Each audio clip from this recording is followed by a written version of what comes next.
കേരളത്തിലെ BJP ഘടകത്തെ സംബന്ധിച്ചിടത്തോളം സംസ്ഥാന തലത്തിൽ ഒരു വലിയൊരു മാറ്റം വന്നു. അത് സംസ്ഥാന പ്രസിഡന്റിന്റെ കസേരയിലേക്ക് പുതിയൊരു നേതാവ് വന്നു. പക്ഷേ പിന്നീട് അങ്ങോട്ട് വലിയ മാറ്റങ്ങളൊന്നും കണ്ടില്ല. എന്തുകൊണ്ടാണ് അങ്ങനെ? അതിനകത്ത് ഈ രാജീവ് ചന്ദ്രശേഖരനെ അവർ പാർട്ടി നേതൃത്വം ഏൽപ്പിച്ചപ്പോൾ തന്നെ വണ്ടിയുടെ പിന്നിൽ കാളെ കിട്ടിയവരെ. കാരണം സുരേന്ദ്രൻ ഇരുന്ന് അദ്ദേഹത്തിന് ഇഷ്ടക്കാരെയും വേണ്ടപ്പെട്ടവരെയൊക്കെ അദ്ദേഹത്തിന് ആവശ്യമുള്ള സ്ഥാനങ്ങളിലൊക്കെ നിയമിച്ചതിന് ശേഷം ഒരു പാർട്ടി രാജീവ് ചന്ദ്രശേഖരനെ ഏൽപ്പിച്ചാൽ അദ്ദേഹം എന്താ ചെയ്യാൻ പറ്റും? അതായത് ഒരു കപ്പിത്തരം മാത്രം വിചാരിച്ചാൽ കപ്പൽ ഓടിക്കാൻ പറ്റും. ആ ടീം വേണ്ടേ? ഒരു ക്യാപ്റ്റൻ മാത്രം വിചാരിച്ചാൽ യുദ്ധം ജയിക്കാനും അതിൻ്റെ ടീം വേണ്ടേ? അത്ര ഒരു സ്വന്തം ടീമിനെ തിരഞ്ഞെടുക്കാനുള്ള സ്വാതന്ത്ര്യം കൊടുക്കാതെ വേറെ ആരോ അതും പിന്നെ ജനങ്ങളുടെ അംഗീകാരം അദ്ദേഹത്തിന് വാങ്ങിക്കാൻ പറ്റിയില്ല. അത്ര ഒരാൾ തിരഞ്ഞെടുത്ത ഒരു ടീമിനെ വെച്ചുകൊണ്ട് രാജീവ് ചന്ദ്രശേഖരൻ എന്ത് ചെയ്യാൻ പറ്റും? അതാണ് അദ്ദേഹത്തിൻ്റെ ആദ്യത്തെ വെല്ലുവിളി. പക്ഷെ അതിനെ സമർത്ഥമായി മറികടക്കാൻ ഒരു സ്ട്രാറ്റജി അദ്ദേഹം സ്വീകരിച്ചായിട്ട് എനിക്ക് തോന്നി. എൻ്റെ കാരണം അത് പ്രായോഗികമായി ഗംഭീരമായിരിക്കുന്നത്. തോറ്റാലും ശരി, ജയിച്ചാലും ശരി, കേരളത്തിലെ മുഴുവൻ വാർഡുകളിലും BJP സ്ഥാനാർത്ഥികളെ നിർത്തും. അതിന് വലിയ കാര്യമുണ്ട്. ഈ നേതാക്കന്മാർ ദേശീയ നേതാമണ്ഡലിൽ നടക്കുന്ന പോലെ അവർക്ക് അവരുടെ പഞ്ചായത്തിൽ എന്ത് സ്വാധീനം ഉണ്ടെന്ന് അറിയാൻ പറ്റുമല്ലോ. അപ്പൊ അവർക്ക് സ്വന്തം പഞ്ചായത്തിൽ സ്വാധീനം ചെലുത്താത്ത, അവിടെ 10 വോട്ട് വാങ്ങിക്കാൻ കഴിയാത്തവനെ പിന്നെ പൊക്കിക്കൊണ്ട് നടന്നിട്ട് കാര്യമില്ലല്ലോ. അപ്പൊ നേതാക്കന്മാർക്ക് ടാർഗറ്റ് കൊടുക്കും. നിങ്ങളവിടെ പോവോ, നിങ്ങളുടെ വാർഡുകളിൽ അല്ലെങ്കിൽ നിങ്ങളുടെ പ്രദേശങ്ങളിൽ വർക്ക് ചെയ്യുക, എത്ര പേരെ നമുക്ക് ഇതിനകത്ത് ജയിപ്പിക്കാൻ കഴിയും എന്ന് നോക്കാം. അങ്ങനെ നോക്കുമ്പോൾ കൊല്ലം ജില്ലയ്ക്കും പത്തനംതിട്ട ജില്ലയ്ക്കും തിരുവനന്തപുരം ജില്ലയ്ക്കും എത്ര പേരെ ജയിപ്പിക്കാൻ കഴിഞ്ഞു എന്ന് നോക്കാം. അവിടുന്ന് പാർട്ടിയെ ബിൽഡപ്പ് ചെയ്യാം. അതായത് കഴിവുള്ള ആളുകൾ ഇതിനകത്ത് BJPയിലേക്ക് വരുന്ന ഒരു വലിയ പ്രശ്നം വെച്ചാൽ സർവൈവൽ ഓഫ് അൺഫിറ്റസ്റ്റ് ആണ് BJPയുടെ പ്രശ്നം. നല്ല നേതാക്കന്മാർക്ക് BJP നിൽക്കാൻ സ്പേസ് ഇല്ല, അവർക്ക് വളരാൻ പറ്റില്ല, അവർക്ക് ഇടം കൊടുക്കത്തേ ഇല്ല. ഇപ്പം TP സെൻകുമാർ വന്നു, ജേക്കബ് തോമസ് വന്നു, ഇങ്ങനെ എത്രയോ പേര് അതിനകത്ത് വന്നു. അതിനകത്ത് എത്ര പേർക്ക് വളരാൻ കഴിയുമെന്ന് ആലോചിക്കണം. അവരെല്ലാം ഒന്നും ഇല്ല, ബർമുഡ ട്രയാങ്കിളിൽ പോകുന്ന പോലെ അങ്ങ് മാഞ്ഞു പോവാണ്. അതിന്റെ കാരണം എന്തായാലും ഒരു പറ്റം വളരെ സ്വാർത്ഥരായ നേതാക്കന്മാരാണ് BJPയിലുള്ളത്. ഇപ്പൊ CPMലേക്ക് ഒരാൾ വന്നാൽ, ഉദാഹരണം ഇപ്പം ട്രാവൻകൂർ ദേവസ്വം ബോർഡ് പ്രസിഡന്റ് ആയിരിക്കുന്ന പ്രശാന്ത് CPMലേക്ക് അദ്ദേഹത്തിന് റെഡ് കാർപ്പറ്റ് വെൽക്കം കൊടുത്തില്ലേ. ഡോക്ടർ സരിൻ പാലക്കാട് മത്സരിച്ചു, അദ്ദേഹത്തിന് റെഡ് കാർപ്പറ്റ് വെൽക്കം കൊടുത്തില്ല. അപ്പം CPMലേക്ക് വന്നാൽ ജീവിതം സുരക്ഷിതമാണ്, രാഷ്ട്രീയ ജീവിതം സുരക്ഷിതമാണെന്ന് CPMന് ഉറപ്പ് കൊടുക്കാൻ പറ്റും. കാരണം അതിനകത്തൊരു സിസ്റ്റം ഉണ്ട്. BJP വന്നാൽ കാര്യം പോക്കാണ്, പിന്നെ അയാളെ പൊങ്ങി വരത്തില്ല എന്നാണ് പ്രശ്നം. ഇത്തരം ഒരു പാർട്ടിയായിട്ട് BJP മാറി. BJP കൊണ്ടാണ് രാജീവ് ചന്ദ്രശേഖരൻ മുന്നോട്ട് പോകുന്നത്. പക്ഷേ എല്ലാ കാലത്തും ഈ സുരേന്ദ്രൻ ഉണ്ടാക്കി വെച്ച ഒരു എക്കോ സിസ്റ്റം മറികടക്കാൻ കഴിയുന്നില്ല എന്ന് പറഞ്ഞുകൊണ്ട് ഒരു നേതാവിനും മുന്നോട്ട് പോകാൻ പറ്റില്ല. The show must go on. അങ്ങനെ വരുമ്പോൾ എവിടെയെങ്കിലും ഒരു പൊളിച്ചെഴുത്ത് ഉണ്ടായേ പറ്റൂ. താങ്കൾ പറഞ്ഞതുപോലെ എല്ലാ തദ്ദേശ വാർഡുകളിലും BJPയുടെ ഒരു കാൻഡിഡേറ്റ് നിർത്തുന്നത് നല്ലൊരു തീരുമാനമാണ്. പക്ഷേ BJP പറയുമ്പോൾ ഒരു കേഡർ സംവിധാനമാണ് എന്ന് പറഞ്ഞു കഴിഞ്ഞാൽ പല പഞ്ചായത്തുകളിലും പല ബൂത്തുകളിലും അവർക്ക് പ്രവർത്തിക്കാൻ ആളില്ല, പലയിടങ്ങളിലും ബൂത്ത് കമ്മിറ്റികൾ പോലും ഇല്ല. ഇത് ഫോം ചെയ്യാതെ വെറുതെ അങ്ങോട്ട് കുറെ നേതാക്കന്മാരെ മത്സരിക്കാൻ പറഞ്ഞു വിട്ടതുകൊണ്ട് മാത്രം BJPക്ക് കാര്യമായി എന്ത് നേട്ടം കൊയ്യാനാകും? ഞാൻ ചോദിക്കട്ടെ, ഈ ബൂത്തുകളിലേക്കും വാർഡുകളിലേക്കും നേതാക്കന്മാരെ കണ്ടെടുത്തി അവിടുത്തെ കമ്മിറ്റികൾ രൂപീകരിക്കേണ്ട രാജീവ് ചന്ദ്രശേഖരനായിരുന്നു. അതിനല്ലേ 10 കൊല്ലം 2 ടേമല്ലേ സുരേന്ദ്രൻ ഇവിടെ കിട്ടിയത്. അതിന് മുമ്പ് മുരളീധരൻ ഉണ്ടായിരുന്നു, വേറെ എല്ലാം ഉണ്ടായിരുന്നു. സുരേന്ദ്രൻ ഒരു അടഞ്ഞ അധ്യായമാണ്, അദ്ദേഹത്തിന്റെ ടൈം കഴിഞ്ഞു. ഇപ്പൊ രാജീവ് ചന്ദ്രശേഖരായി. The show must go on. ഇനി രാജീവ് ചന്ദ്രശേഖരൻ എന്ത് ചെയ്യാൻ സാധിക്കും എന്നുള്ളതാണ് ചോദ്യം. അദ്ദേഹം കഴിഞ്ഞ കാര്യങ്ങൾ പറഞ്ഞിട്ട് ഇനി മുന്നോട്ട് പോയിട്ട് കാര്യമില്ല. ഇനി അദ്ദേഹത്തിന് എന്ത് ചെയ്യാൻ സാധിക്കും? താങ്കൾക്ക് എന്ത് തോന്നുന്നു? അദ്ദേഹം VD സതീശനാകണം. ഒന്നുകൂടെ വ്യക്തമാക്കാവോ? അദ്ദേഹം VD സതീശനാണെന്ന് ഞാൻ പറഞ്ഞതിന്റെ കാര്യം, സതീശന്റെ തീരുമാനം എടുത്തു അൻവറിനെ വേണ്ട. അത് വളരെ ബോൾഡ് ഡിസിഷനാണ്. അൻവർ അല്ല കോൺഗ്രസിന്റെ സ്ഥാനാർത്ഥിയെ തീരുമാനിക്കേണ്ടത്, ഇതാണ് എൻ്റെ അഭിപ്രായം എന്ന് പറഞ്ഞ് സതീശന്റെ തീരുമാനം എടുത്തു. ആ തീരുമാനത്തിന് ജനം കൊടുത്ത അംഗീകാരമാണ്. ഈ സ്ഥാനങ്ങളിലെ ഇവരല്ല ഇരിക്കേണ്ടത് എന്ന് എപ്പോഴൊക്കെ രാജീവ് ചന്ദ്രശേഖരൻ ഒരു തീരുമാനം എടുക്കാൻ കഴിയുന്നു, അതോടുകൂടി രാജീവ് ചന്ദ്രശേഖരൻ മാറും. ഇച്ഛാശക്തി വേണം, അതേ ഉള്ളൂ. പറഞ്ഞ പോയിന്റ് ക്ലിയർ ആണ്. VD സതീശൻ ഒരു ഇരുത്തം വന്ന സാമാജികനാണ്, വർഷങ്ങളുടെ എക്സ്പീരിയൻസ് ഉള്ള ഒരു പൊളിറ്റീഷ്യനാണ്. അദ്ദേഹത്തിന് അത് പറയാനുള്ള കഴിവും ആർജവും അത് ചിന്തിക്കാനുള്ള ഒരു ശേഷിയുമുണ്ട്. പക്ഷേ രാജീവ് ചന്ദ്രശേഖരനെ സംബന്ധിച്ചിടത്തോളം അദ്ദേഹം ഇന്നലെ ഇങ്ങോട്ട് വന്നിട്ടേ ഉള്ളൂ. കുറച്ചുകൂടെ വ്യക്തമായിട്ട് പറഞ്ഞു കഴിഞ്ഞാൽ കെട്ടിയിറക്കപ്പെട്ട സ്ഥാനാർത്ഥി അല്ലെങ്കിൽ കെട്ടിയിറക്കപ്പെട്ട നേതാവ് എന്നൊക്കെ പറഞ്ഞാലും സാങ്കേതികമായി തെറ്റില്ല, അദ്ദേഹം അങ്ങനെ തന്നെയാണ്. അങ്ങനെ ഒരാളിന് ഈ പറയുന്നത് പോലെയുള്ള സോക്കോൾഡ് പരിണിതപ്രജ്ഞരായിട്ടുള്ള BJPയുടെ ആസ്ഥാന വിദ്വാന്മാരെ എല്ലാം മറികടന്നുകൊണ്ടൊരു ഡിസിഷൻ എടുക്കാൻ പറ്റുമോ? എത്രത്തോളം പോസിബിൾ ആണ്? അനുഷേധ യുദ്ധം ചെയ്യുന്നത് കമാൻഡറാണ് യുദ്ധം ചെയ്യുന്നത്. അവിടെ ഞാൻ പറഞ്ഞത്, അദ്ദേഹത്തിന് ഇതൊക്കെ പറയുമ്പോഴും ഞാനിപ്പോഴാണ് വന്നത്, എനിക്കിത് പരിചയമില്ല, അതൊക്കെ എക്സ്ക്യൂസാണ്. അദ്ദേഹം BJPയുടെ സംസ്ഥാന പ്രസിഡന്റായി. ഇനി തീരുമാനം എടുത്തേ പറ്റൂ. ഗില്ലറ്റിൻ ചെയ്യേണ്ടവനെ ഗില്ലറ്റിൻ ചെയ്യണം, വളർത്തിയെടുക്കേണ്ടവരെ വളർത്തിയെടുക്കണം. അതിന് കഴിയുന്നില്ല. അതാണ് ഞാൻ പറഞ്ഞപ്പോൾ സതീശൻ നമ്മൾ ഏറ്റവും കുത്തഴിഞ്ഞ് കിടക്കുന്ന പാർട്ടി BJP അല്ല, കോൺഗ്രസ് ആണ്. കോൺഗ്രസിനകത്ത് എങ്ങനെ ഒരാളെ കൊണ്ടുപോകാൻ പറ്റും? എങ്ങനെ രണ്ടുപേരെ ചേർത്ത് നിർത്തിപ്പോകാൻ പറ്റും? UDFിലാണെങ്കിൽ അതിനെക്കാട്ടി തമ്മിലടി. അവരെയൊക്കെ ചേർത്ത് നിർത്താൻ സതീശന് കഴിഞ്ഞത്. സതീശന്റെ ഇച്ഛാശക്തി ഉണ്ട്. അതിന് നിമിത്തമായത് നിലമ്പൂർ തെരഞ്ഞെടുപ്പാണെന്നുള്ള കാര്യം ഞാൻ സമ്മതിക്കുന്നു. ഇദ്ദേഹത്തിനെ സംബന്ധിച്ചിടത്തോളം, രാജീവ് ചന്ദ്രശേഖരനെ സംബന്ധിച്ചിടത്തോളം അദ്ദേഹത്തിന് വലിയ ഗുണമുള്ള എവിടെയാണെന്ന് വെച്ചാൽ കോൺഗ്രസിനകത്ത് ഒരു ഇക്വേഷൻ ഉണ്ടാക്കാൻ VD സതീശന് പ്രയാസമാണ്. കാരണം ചെന്നിത്തല ശക്തനാണ്, നമ്മൾ വിചാരിക്കുന്ന ദുർബലനൊന്നുമല്ല. ചെന്നിത്തല ശക്തനാണ്, KC വേണുഗോപാൽ ശക്തനാണ്. അതുപോലെ തന്നെ ഓരോ പ്രസ്ഥാനമാണ്. BJPയെ സംബന്ധിച്ചിടത്തോളം BJPന്ന് പുറത്താക്കിയാൽ അതോടുകൂടി അപ്രസക്തരാകുന്ന നേതാക്കന്മാരല്ലേ ഉള്ളൂ BJPയിൽ. BJPയിൽ ഏത് നേതാവിനുണ്ട് ജനകീയത? ഉദാഹരണം ഞാൻ പറയാം. രാഹുൽ മാങ്കൂട്ടം, ഷാഫി പറമ്പിൽ, ബൽറാം, ഇത് പിന്നെ അബിൻ വർക്കി, ഇതൊക്കെ ഞാൻ കാണാൻ പറയുന്നത് ഇവരെല്ലാം TV-യിലും പത്രത്തിലും ഞാൻ ഇങ്ങനെ കണ്ടുകൊണ്ടിരിക്കുകയാണ്.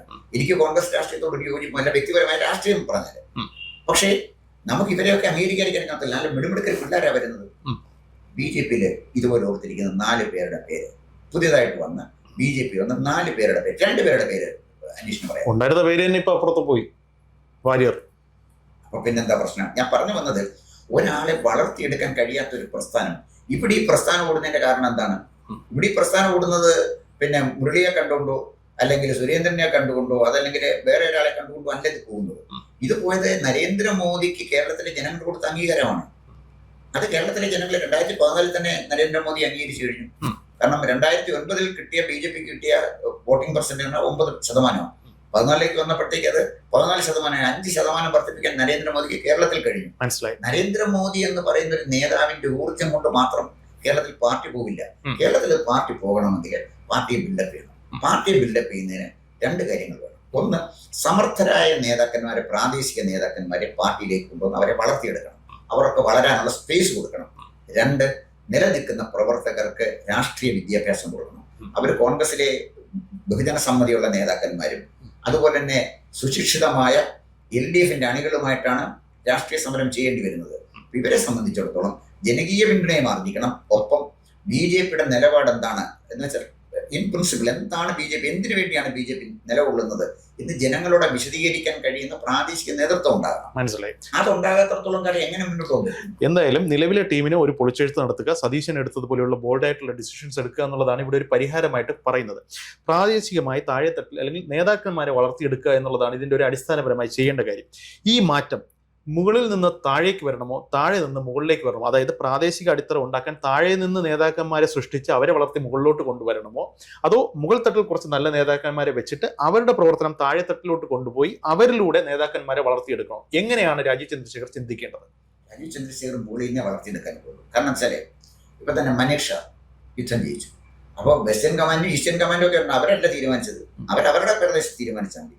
ആത്യന്തികമായി തീരുമാനം എടുത്തത് മനീഷയാണ്. അതുകൊണ്ടാണ് അദ്ദേഹം പിന്നെ ഫീൽഡ് മാർഷലായി വന്നത്. എത്രയോ ജനറൽമാർ റിട്ടയർ ചെയ്തു, അവരാരും ഫീൽഡ് മാർഷൽമാരായില്ല. ഇവിടെ രാജീവ് ചന്ദ്രശേഖരന് ഫീൽഡ് മാർഷലാകാനുള്ള ഒരു അവസരമായി കിട്ടിയിരിക്കുന്നത്. നിഷ്കരണം, ഇൻഎഫക്റ്റീവായ ലീഡേഴ്സിനെ കളയണം, പ്രാദേശികമായി സമർത്ഥരായ ആളുകളെ കണ്ടെത്തണം, അവരെ കൊണ്ടുവരണം. അപ്പൊ അത് ചന്ദ്രശേഖരനെ ചെയ്യാൻ പറ്റുള്ളൂ.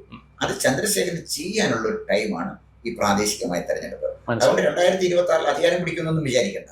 പക്ഷെ 2026 പാർട്ടിക്ക് കുറച്ച് അടിത്തറ സൃഷ്ടിക്കാൻ ചന്ദ്രശേഖരന് കഴിയും. മനസ്സിലായി. അപ്പൊ ഞാൻ മറ്റൊരു കാര്യം പറയാം. ഏറ്റവും അധികം ദ്രാവിഡ രാഷ്ട്രീയം നിറഞ്ഞു നിൽക്കുന്ന ഏറ്റവും ഡേഞ്ചറസ് ആണ് രാഷ്ട്രീയം. ഇന്ത്യയിലെ ഖാലിസ്ഥാനേക്കാൾ അപകടകാരികളാണ് ഈ ദ്രാവിഡ രാഷ്ട്രീയം പറയുന്നത്. ഭയങ്കര അപകടകാരികളാണ്. അവര് ഈ സിലോണുമായിട്ട് ചേർന്നും അല്ലെങ്കിൽ ശ്രീലങ്കയുമായിട്ട് ചേർന്നും പോലും കലാപം ഉണ്ടാക്കാൻ ആലോചിച്ച ആളുകളൊക്കെ അതിനകത്തുണ്ട്. കണ്ണോടത്തുള്ള ജാതിവാദം, രാഷ്ട്രീയം, പിന്നെ ഇത് പ്രാദേശികവാദം, ഇതൊക്കെ വലിയ അപകടം ചെയ്യുന്ന ഒരു സംവിധാനമാണ് തമിഴ്നാട്ടിലുള്ളത്. അതുപോലെ ഇപ്പോൾ സിനിമ പൊളിറ്റിക്സ്, അവിടേക്കാണ് അണ്ണാമല വരുന്നത്. അണ്ണാമല രാഷ്ട്രീയക്കാരനല്ലായിരുന്നല്ലോ. ഇപ്പൊ രാജീവ് ചന്ദ്രശേഖരൻ വന്നു എന്ന് പറഞ്ഞു. അണ്ണാമലയ്ക്ക് കൊടുത്ത ദൗത്യം എന്തായിരുന്നു? അതായത് കേരളത്തിലുള്ള അത്ര സ്പേസ് പോലും തമിഴ്നാട്ടിലെ പിന്നെ BJPക്ക് ഇല്ല. അപ്പൊ തമിഴ്നാട്ടിൽ വന്ന് അണ്ണാമല എന്താണ് ആദ്യം ചെയ്തത്? അണ്ണാമല നേരെ ഗ്രാമത്തിലേക്ക് പോയി. എൻ മണ്ണ് എൻ മക്കൾ, എന്റെ മണ്ണ് എന്റെ ജനത എന്ന് പറഞ്ഞൊരു ഒരു മൂവ്മെന്റ് തുടങ്ങുന്നു. ആ മൂവ്മെന്റ് സ്നോബോൾ ചെയ്തിട്ട് വലിയൊരു പ്രസ്ഥാനമായിട്ട് തമിഴ്നാടിനെ ഇളക്കി മറിച്ചില്ലേ. തമിഴ്നാട് എടുത്ത കേരളത്തിലെ മാധ്യമങ്ങളെ പോലെ തന്നെ തമിഴ്നാട് മാധ്യമങ്ങളിൽ DMK-യുടെ കയ്യിലാണ്. അപ്പൊ അവിടെ ഒരു ഹിന്ദു കൂട്ടായ്മ തന്നെ ഭയങ്കര ഗംഭീരമായി സംഘടിപ്പിച്ചു. ഇപ്പൊ തന്നെ മുരുകൻ ഭക്തന്മാരുടെ സംഘം വന്നത് അവിടെ എന്താ ചെയ്തതെന്ന് ചോദിച്ചു കഴിഞ്ഞാൽ, ശക്തമായ പ്രാദേശിക രാഷ്ട്രീയം, അതൊരു സാംസ്കാരിക അധിനിവേശം പറഞ്ഞ് ഉത്തരേന്ത്യൻ രാഷ്ട്രീയത്തെ അല്ലെങ്കിൽ BJP എതിർക്കുന്ന ആളുകളുടെ ഇടയിലേക്ക് നിർഭയനായിട്ട് കടന്നു ചെന്ന് കൃത്യമായിട്ട് അണ്ണാമല ഒരു തരംഗം സൃഷ്ടിച്ചില്ലേ. രാജീവ് ചന്ദ്രശേഖരന് അണ്ണാമലയാണ് അനുകരിക്കേണ്ടത്. രാജീവ് ചന്ദ്രശേഖരന് മുന്നിൽ 2 മാർഗങ്ങളുണ്ട്. ഒന്നിൽ വിജയിക്കുക, അല്ലെങ്കിൽ പരാജയപ്പെടുക, അല്ലെങ്കിൽ കളഞ്ഞിട്ട് പോയാൽ ഉത്തരനെ പോലെ. മഹാഭാരതത്തിൽ ഉത്തരൻ എന്നൊരു കഥാപാത്രം ഉണ്ടായിരുന്നല്ലോ. അദ്ദേഹം ഇപ്പൊ കൗരവന്മാരെ തോപ്പിക്കാന്ന് പറഞ്ഞുകൊണ്ട് പിന്നെ അർജുനൻ തേരാളിയാണ്, വിട്ടുപോകാൻ പറഞ്ഞു. അടുത്ത് ചെന്ന് കഴിഞ്ഞപ്പോഴത്തേക്ക് പേടിച്ച് കുറച്ചു പോയി. അതുപോലെ ഈ ചരിത്രം രാജീവ് ചന്ദ്രശേഖരനെ ധീരനായ ഒരു നേതാവായിട്ട് അടയാളപ്പെടുത്തണമെങ്കിൽ നിഷ്കരണം തീരുമാനമെടുക്കണം. രാഷ്ട്രീയ ഇച്ഛാശക്തിയോടുകൂടി തീരുമാനമെടുക്കണം. വേണ്ടവനെ മാത്രം നിർത്തണം, വേണ്ടാത്തവനെ കളയണം. അതിലോട്ടാണ് വരുന്നത്. ഇപ്പൊ താങ്കൾ പറഞ്ഞു സുരേന്ദ്രൻ നേരത്തെ തീർത്തു വെച്ചൊരു ഇക്കോ സിസ്റ്റം ഉണ്ട്. അത് പാർട്ടിക്ക് അത്ര ഭൂഷണമല്ല, പാർട്ടിയുടെ വളർച്ചയ്ക്ക് അത്ര എന്താ പറയുക, അത് എൻഡോസ് ചെയ്യാൻ പറ്റുന്ന ഒരു കാര്യമില്ല. അങ്ങനെയാണെങ്കിൽ അതുപോലെ തന്നെ പാർട്ടി താഴെത്തട്ടിൽ നിന്ന് നേതാക്കന്മാരെ വളർത്തണമെങ്കിൽ മേൾത്തട്ടിൽ ശക്തമായൊരു ടീം സ്ട്രെങ്ത് ഉണ്ടാക്കണം. അങ്ങനെയാണെങ്കിൽ ഇപ്പോൾ രാജീവ് ചന്ദ്രശേഖരനൊപ്പം നിൽക്കുന്നതിൽ ആരെയൊക്കെയാണ് അവിടുന്ന് പറഞ്ഞു വിടേണ്ടത്, ആരെയൊക്കെയാണ് പുതുതായിട്ട് ഉൾപ്പെടുത്തേണ്ടത്, എന്ത് ചെയ്താൽ BJP സ്ട്രോങ് ആവും? താങ്കളുടെ സബ്ജക്റ്റീവ് റീഡിംഗിൽ ആരെയൊക്കെയാണ് കൂടെ നിർത്തേണ്ടത്, ഇടം വലം നിർത്തേണ്ട വിശ്വസ്തർ ആരൊക്കെയാണ്? എന്റെ വ്യക്തിപരമായ അഭിപ്രായത്തിൽ അദ്ദേഹത്തിന്റെ ഒരു ഭാഗത്ത് അദ്ദേഹം നിർത്താൻ കഴിയുന്നത് ശോഭാ സുരേന്ദ്രനെ തന്നെയാണ്. മറ്റൊന്നുകൊണ്ടല്ല, ശോഭാ സുരേന്ദ്രൻ നല്ലൊരു ക്രൗഡ് പുള്ളറാണ്. മറുഭാഗത്ത് അദ്ദേഹത്തിന് നിർത്താൻ കഴിയുന്ന ഷോൺ ജോർജിനെയാണ്. ഷോൺ ജോർജ് കാര്യങ്ങൾ പഠിച്ചു പറയുന്ന ആളാണ്, നല്ല മിടുക്കനാണ്. PC ജോർജിന്റെ മോനാണ്. PC ജോർജിന്റെ ധീരതയുണ്ട്, എന്നാൽ PC ജോർജിന്റെ ആവേശവും ഇല്ല. വളരെ സംയമനത്തോടെ വർത്താനം പറയുന്ന ആളാണ്. നല്ല പ്രായത്തേക്കാൾ കൂടുതൽ പക്വതയുള്ള ആളാണ് ഷോൺ ജോർജ്. അപ്പോൾ അവരെ രണ്ടുപേരെയും നിർത്തിയാൽ കൃത്യമായി ബാലൻസിംഗും പറ്റും. അതിനകത്ത് വേറെ കാര്യമുണ്ട്. ഇതിനകത്തൊരു കമ്മ്യൂണൽ ബാലൻസിംഗ് കേരളത്തിൽ വളരെ അനിവാര്യമായ കാര്യമാണ്. 7% വോട്ടർമാരിലുള്ളത് ഈഴവ കമ്മ്യൂണിറ്റിയാണ്. അപ്പൊ ഈഴവ കമ്മ്യൂണിറ്റിയുടെ സപ്പോർട്ട് ഇല്ലെങ്കിൽ ഒരു ഹിന്ദുത്വം പറഞ്ഞ് നിൽക്കാൻ പറ്റില്ല. അവരുടെ വോട്ടുണ്ടെങ്കിലേ പറ്റുള്ളൂ. അതുപോലെ തന്നെ പുതുതായിട്ട് ക്രിസ്ത്യാനികൾ വരികയും ചെയ്യണം. അതിനെ ബാലൻസ് ചെയ്യാൻ, ഫലപ്രദമായിട്ട് ബാലൻസ് ചെയ്യാൻ രാജീവ് ചന്ദ്രശേഖരന് കഴിഞ്ഞാൽ, അതുപോലെ തന്നെ അദ്ദേഹത്തിന് ഡിക്റ്റേറ്റ് ചെയ്യാൻ ആരെയും അനുവദിക്കരുത്. ഞാൻ അറിഞ്ഞത് ഒരു ജില്ലാ കമ്മിറ്റി ഒന്ന് റീഷെഡ്യൂളോ ഒന്ന് റീകോൺസ്റ്റിറ്റ്യൂട്ട് ചെയ്യാൻ ശ്രമിച്ചപ്പോഴേ ജില്ലാ പ്രസിഡന്റുമാർ പറഞ്ഞത് പറ്റില്ല എന്ന് പറഞ്ഞു എന്നാണ് ഞാൻ അറിയുന്നത്. ആദ്യം അദ്ദേഹം ചെയ്യേണ്ടത്, അദ്ദേഹത്തിന്റെ ഈ ചെവി കടിച്ചു പറയാൻ കുറച്ച് ആളുകൾ കൂടിയിട്ടുണ്ട്, അവരെ ഒഴിച്ചു നിർത്തണം. ഒഴിച്ചു നിർത്തിയിട്ട് രാജീവ് ചന്ദ്രശേഖരൻ വ്യക്തിപരമായി കാര്യങ്ങൾ കാണുകയും തീരുമാനമെടുക്കുകയും ചെയ്യണം. അതല്ലെങ്കിൽ വളരെ പരാജിതനായ, കാരണം അദ്ദേഹത്തിന്റെ പരാജയം കാണാൻ, അദ്ദേഹത്തിന്റെ തകർച്ച കാണാൻ കാത്തിരിക്കുന്ന ആളുകളുണ്ട്. BJPക്കാരുടെ പ്രശ്നം വെച്ചാല് കോൺഗ്രസിനകത്തും CPM-നകത്തുള്ളതിനേക്കാൾ ഏറ്റവും സ്വാർത്ഥന്മാരുള്ള പാർട്ടി BJP ആണ്. അവർക്ക് മറ്റൊന്നുമില്ല, അവരുടെ കാര്യം മാത്രമേ ഉള്ളൂ. അതായത് വേറെ ഒരാൾ വളരുന്നു എന്ന് പറഞ്ഞാൽ ഏറ്റവും അസഹിഷ്ണുത അവർക്കാണ്. CPM-മാർക്കും അസഹിഷ്ണുത, കോൺഗ്രസ്സുകാർക്ക് അവസരം, നല്ല നേതാക്കന്മാർ വരട്ടെ എന്ന് വിചാരിക്കും. എന്തിനാണ് സന്ദീപ് വാര്യരെ ഒതുക്കിയത്? സന്ദീപ് വാര്യർ മിടുക്കനായി ഉണ്ടാവും. വാര്യരുടെ കയ്യിൽ കുറച്ച് പ്രശ്നങ്ങളൊക്കെ ഉണ്ടായിരുന്നു. തീർച്ചയായിട്ടും പ്രശ്നമില്ലാത്ത നേതാവ് ആരാണ് അന്വേഷിച്ചത്? ഞാൻ പറഞ്ഞത് സന്ദീപ് വാര്യരെ ഒന്നുമില്ലായിരുന്നു, അയാളൊരു വട്ടപൂജ്യമാണെന്ന് അയാൾ തെളിയിക്കാൻ പോവാണ്. കോൺഗ്രസിലും പോയി സന്ദീപ് വാര്യർ രക്ഷപ്പെടാനൊന്നും പോകുന്നു. അത് വേറെ കാര്യം. കാരണം സ്വന്തം തട്ടകത്തിൽ നിന്ന് അങ്ങോട്ട് പോയി സന്ദീപ് വാര്യർ അൺപോപ്പുലറായി കോൺഗ്രസിലേക്കാണ് പോയി. ആര്യർ പോയിക്കോട്ടെ. ഞാൻ പറഞ്ഞു വന്നത് കുറച്ചു കാലമെങ്കിലും അതൊരു മുഖമായിരുന്നല്ലോ. അയാളെ പറഞ്ഞു വിട്ടതല്ലേ, കുറച്ചുകൂടെ ഒരു സഹാനുഭൂതി ആയിട്ടോടെ കാണിച്ചാൽ അയാൾ നിന്നേനായിരുന്നു. നിന്നുകൊണ്ട് ഗുണമോ ദോഷം രണ്ടാമത്തെ കാര്യം. എനിക്ക് പറഞ്ഞു വന്നത് TP സെൻകുമാറിനെ ഉപയോഗിക്കുന്ന തെറ്റെന്താണ്? TP സെൻകുമാർ ഡെഫിനറ്റ് ആയിട്ട് കടക്കൂട്ടത്തിൽ ജയിക്കുന്ന സ്ഥാനാർത്ഥിയാണ്. മറ്റൊരു സ്ഥാനാർത്ഥിയെ പരീക്ഷിച്ചു നോക്കിയത് ഈ ശ്രീധരനെ അവിടെ നിർത്തിയപ്പോഴേ അദ്ദേഹം രാഷ്ട്രീയ സ്ഥാനാർത്ഥി അല്ലായിരുന്നല്ലോ, അവിടെ ജയിച്ചു വന്നില്ലേ? പാലക്കാട് ഉറച്ച അടിത്തറയുള്ളിടത്ത്. രാഹുൽ മാങ്കൂട്ടം പത്തനംതിട്ട ജില്ലയിലെ അടൂരിൽ നിന്ന് പോയി പാലക്കാട് ജയിച്ചു. പാലക്കാട് ജനിച്ച് വളരെ രാഷ്ട്രീയ പ്രവർത്തനം നടത്തിയിരുന്ന ആള് കൃഷ്ണകുമാർ പരാജയപ്പെട്ടു. എന്താ ഇത് ചൂണ്ടിക്കാണിക്കുന്നത്? അപ്പൊ ഇതിൽ ഞാൻ പറഞ്ഞു വന്നത്, ജനകീയ നേതാക്കന്മാരെ വളർത്തിയെടുക്കാൻ നമുക്ക് കഴിയണം, BJPക്ക് കഴിയണം. താങ്കൾ പറഞ്ഞ പോയിന്റുകൾ അംഗീകരിക്കുന്നു. അതിനോടൊപ്പം തന്നെ ചേർത്ത് വായിക്കേണ്ട ഒരു കാര്യം, മറ്റു പാർട്ടികളിൽ നിന്ന് വ്യത്യസ്തമായിട്ട് BJPക്ക് കേരള സംസ്ഥാനത്തിൽ 30 ജില്ലകളാണുള്ളത്. ഈ 30 ജില്ലകളിൽ ഓരോ നേതാവിനെ വളർത്തിക്കൊണ്ടുവരാൻ സാധിച്ചാൽ ഇപ്പോഴത്തെ പ്രശ്നങ്ങൾ പരിഹരിക്കാൻ സാധിക്കില്ലേ? BJPക്ക് റാപ്പിഡ് ആയിട്ടുള്ള ഒരു ഗ്രോത്ത് പോസിബിൾ അല്ലേ? അത് പറഞ്ഞിട്ട് നമുക്ക് അവസാനിപ്പിക്കാം. തീർച്ചയായും 30 ജില്ലയിലെ 3000 ജില്ല ഉണ്ടായാലും ആ പാർട്ടിയെ നയിക്കാൻ പാർട്ടിക്ക് ഒരു പ്രോഗ്രാം വേണ്ടേ? അവരെ എഡ്യൂക്കേറ്റ് ചെയ്യണ്ടേ? അതിന് കൃത്യമായ ഒരു അജണ്ട വെച്ച് അതിൻ്റെ ഒരു പദ്ധതി ഉണ്ടാകണം. നമ്പർ 1. നമ്പർ 2, BJP കേരളത്തിൽ നേരിടുന്ന ഏറ്റവും വലിയ പ്രശ്നം 2 മുന്നണികളാണ്, LDFും UDFും. ഇവിടെ BJP മാത്രമല്ലേ ഉള്ളൂ, കൂടെ BDJS ഉണ്ടെന്നൊരു സങ്കല്പമുണ്ട്. അതിനപ്പുറത്തോട്ട് ഈ BJPക്ക് വളരണമെങ്കിൽ, കേരള രാഷ്ട്രീയത്തിൽ വളരണമെങ്കിൽ ഒരു സ്ട്രോങ് മുന്നണി ഉണ്ടായേ മതിയാവും. അത്തരൊരു മുന്നണി രാഷ്ട്രീയത്തെക്കുറിച്ച് ചിന്തിക്കാൻ പോലും ഇതുവരെയുള്ള BJP നേതാക്കന്മാർ കഴിഞ്ഞിട്ടില്ല. കാരണം അവർക്ക് ഈ തനിപ്പിടിയായിരുന്നു. അവർക്ക് ഇത് അവരുടെ ജീവനമാർഗമായിട്ട് കൊണ്ടുപോയാൽ മതിയായിരുന്നു. അല്ല അധികാരത്തിൽ വരണമെന്ന് അവർക്ക് ആഗ്രഹവും ഇല്ലായിരുന്നു. അവർക്ക് ഇലക്ഷൻ മത്സരിക്കണം എന്നുള്ളതല്ല, ജയിക്കണം എന്ന് ആഗ്രഹമില്ല. മത്സരിക്കുന്നതാണ് നല്ലത്. ജയിക്കാൻ പോയ വേറെ ഗതികളുണ്ട്, ആളുകൾ വരും, ആ കാര്യം സാധിക്കും, ഈ കാര്യം സാധിക്കില്ല. മറ്റൊരു ഇലക്ഷൻ കിട്ടും, ഇഷ്ടംപോലെ ഫണ്ട് കിട്ടും, അത് കൊണ്ടുപോയി പോയാൽ മതിയായിരുന്നു, വേറെ കാര്യമില്ലായിരുന്നു. ഇവിടെ കൃത്യമായി BJPയെ സംബന്ധിച്ചിടത്തോളം നല്ലൊരു മുന്നണി സൃഷ്ടിക്കാൻ BJPക്ക് കഴിഞ്ഞില്ലെങ്കിൽ അത്ര പെട്ടെന്ന് കാര്യങ്ങൾ നടത്തിയെടുക്കുക, അധികാരത്തിൽ BJPക്ക് എത്തുക എന്ന് പറയുന്നത് പ്രായോഗികമായിട്ട് ബുദ്ധിമുട്ടായി. ഇനിയെങ്കിലും ഒരു മാറ്റത്തിന് തയ്യാറായില്ലെങ്കിൽ നരേന്ദ്രമോദിയുടെ കാലശേഷം കേരളത്തിലെ BJP അപ്രസക്തമാകും എന്നാണ് താങ്കൾ പറഞ്ഞു വെച്ചതിന്റെ രത്ന ചുരുക്കം. ഏതായാലും BJPയിൽ കുറേയധികം പുനഃസംഘടനകളൊക്കെ വരുന്നു എന്നാണ് മനസ്സിലാക്കുന്നത്. എന്ത് മാറ്റമാണ് പാർട്ടിയിൽ വരുന്നത് എന്നുള്ളത് നമുക്ക് പരിശോധിക്കാം. അതിനുശേഷം ചർച്ചകളാണ്. നന്ദി. കൂടുതൽ വാർത്തകളും വിശേഷങ്ങളും നേരിട്ട് ലഭിക്കാൻ ജനങ്ങളിൽ നിന്ന് ജനങ്ങളിലേക്ക് ജനഭൂമി ന്യൂസ് സബ്സ്ക്രൈബ് ചെയ്യൂ. ബെൽ ബട്ടൺ അമർത്താനും മറക്കരുത്.